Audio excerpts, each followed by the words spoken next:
Finally এত কষ্টর পর ওই ওই জায়গা থেকে এত দূর আসিয়া মানে চারটিনি কথা নমাই গাইস। এই যে কার জন্য আছে সেটাও তোমার দেখায়। এই যে বাবা আমার এটা বসে গেছে, বাবা এটা ভদ্র মতন বসে গেছে, আর আমার এতক্ষণ কষ্ট করে আসলে দেখা করিনি না বাবা। বাবা কিছু মনে কিছু না আনিস, তোর নামে দুটো গাল ঢাল দেওয়া ঘরে দাং। তুমি কাইবা গাড়ি ধরে আসো।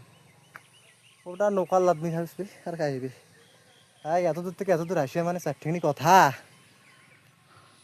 হর মহাদেব। চলো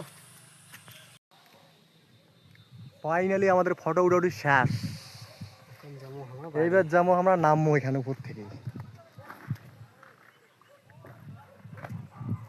নামার জন্য তো কোনো ব্রেক ট্রেক নাই, এইবার যদি উল্টি পড়ি তাই আগে সোজা গড় করে আগে মাটিতে হয় যে ভাই কেন ওখানে আন্দাজ ছিল, তাহলে তো ওরা আঁকড়ি গেছিল না, তার জন্য ভেঙে গেছে। আর আমার হেলমেটটা না অসুবিধা হয়ে গেল না, আর চলে গেল কোনো ভার নয়। আর নাকে দিচ্ছে ফেবুকুরি ওটা। টাটা মহাদেব। হ্যাঁ ভাই যাই, আবার আসবো যদি বাঁচি থাকি। ওই কথা কোনো তুই পাইও না করিস।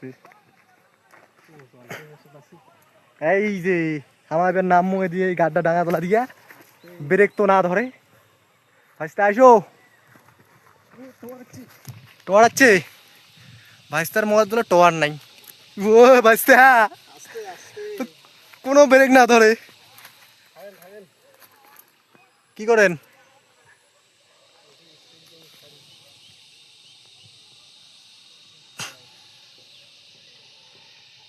একটা কথা কম, নিজের গার্লফ্রেন্ডও যদি আনি পারলাম তা মন খুশি হইলে, হালকা হালকা মন খুশি হইল তা অতটা হইলে, যদি নিজের গার্লফ্রেন্ডটা যদি আনি পারলো মোর সাথত তাই একবারে কামালে কামাল।